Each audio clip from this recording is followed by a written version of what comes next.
The steep curving hills of Route 22 between Evansburg and Altoona are killers. Take it from trucker Tom Kelly.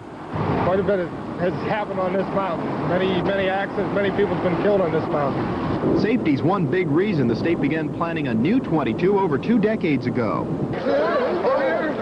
Today, state and local officials brave bone-chilling cold to mark its completion. That day, my friends, has finally come, and I think there's room for a sense of accomplishment among all the people who've contributed to this effort. Over 100 well-wishers watched as Governor Dick Thornburg helped cut the ribbon to open the road. Ready, cut! Then everybody piled into a caravan of cars for a tour.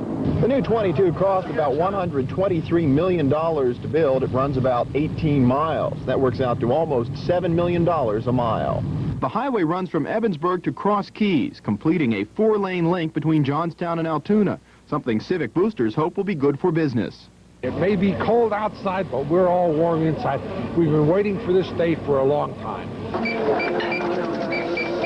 Others are less optimistic. Here at the Crescent Ridge restaurant on Old 22, workers worry business may pass them by. That's what I'm worried about. That, you know, maybe people won't come, and what'll happen then? We'll be out of a job.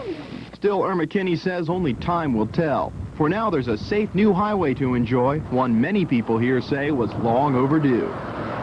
At its peak, New 22 was the biggest project of its kind in the country, and now the state's construction project shifts east of Altoona, where work on a 9-mile stretch of Route 220 is to begin in the spring.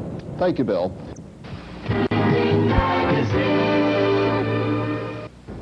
Right now, we're off to Houston, Texas, to visit a radio station that tried to become #1 by playing only one kind of music. I think you've heard these guys before. Yeah, 4 of the nicest young kids we've ever had on our stage. The Beatles, bring them on!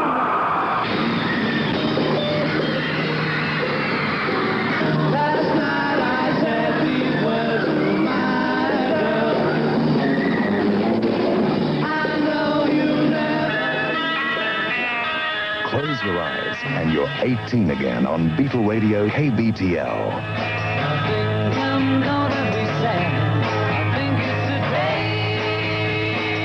Ticket to ride with the Beatles 24 hours a day, at least in Houston, is radio station KBTL.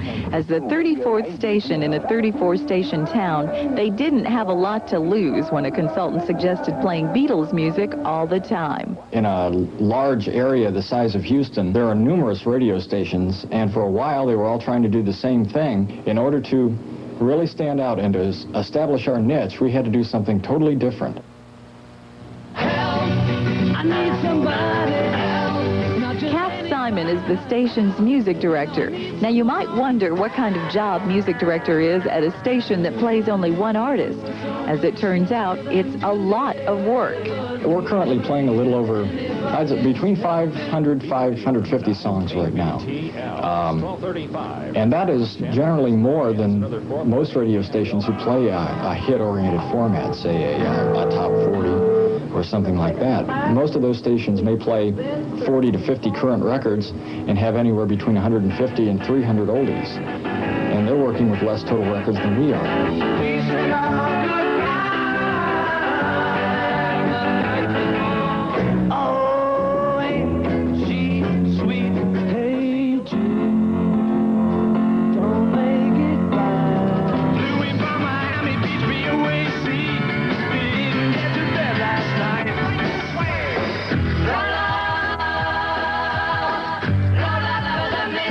We're getting a lot of kids who do not remember the Beatles because they weren't alive at the time.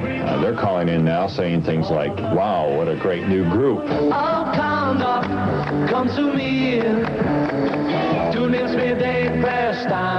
Whether the new format will lift KBTL out of the cellar remains to be seen. Rating books indicate an upturn, but it usually takes up to a year for significant results. One can only guess as to the future if Beatle Radio succeeds. Could 24-hour Rolling Stones be just down the dial? Or all Osmonds all the time? Make the world go away. It's maybe just a revolution away. Tell me that it's evolution. Well, you know. Unfortunately for Texas Beatle fans, KBTL lost a recent ratings war and has gone off the air. They've been replaced, not surprisingly in Texas, by a Spanish-language station. Don't go away. When Evening Magazine continues, our own Maggie Stewart has got some Valentine's Day gift ideas. And now, 20 years ago, it was Ringo, Paul, John, and George. Before that, in my day, it was Frank Sinatra, Bing Crosby, and you know those great singers. This year, it's just George. Boy George, he calls himself, dresses up like a woman. Tickets went on sale today at the Civic Arena for an April concert featuring Boy George and the Culture Club. And Bill Flanagan says a national music craze is catching on in Pittsburgh. Bill?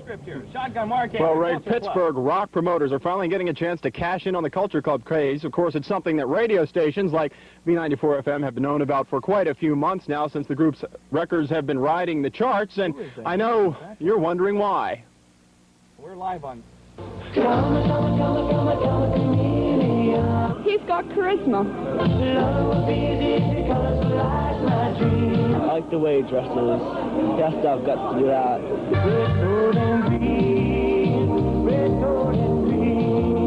He's a good-looking guy. Yeah. He's a good-looking whatever. He's a queen. To understand Culture Club's appeal, you have to start with Boy George, the British band's lead singer. Dozens of Pittsburgh area people spent the whole night outside the Civic Arena just for a chance to see him. I think that on April 4th I'm going to be sitting in Civic Arena and Boy George is going to be on stage. That's what pulled me through.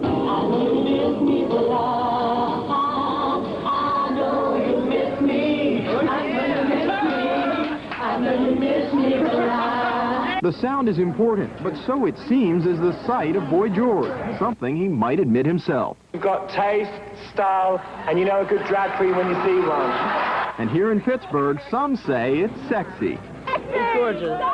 He's sexy. He's got a body on him. Yeah, okay, well, Shotgun Mark here has been playing Culture Club now for a while, and what do you think it is? Is it the sight or the sound that makes him so popular? I think it's both. I think the interesting thing about Boy George is the fact that he's coming from the new British invasion overseas, okay? They call it the New Romanticism. And it was real dull, and Boy George wanted to spice it up by putting maybe a little different flavor to it, so he started dressing up in women's clothes. But I happen to know he's been doing that for a long time. Okay, well, we'll take your word on that. What do you think about it, Ray and Patty? I don't understand it. I really don't. Why would a man want to dress up in women's clothing? You got me. Well, I don't know. There must be something there that's catching on. All right, Bill. Thank you. You're welcome.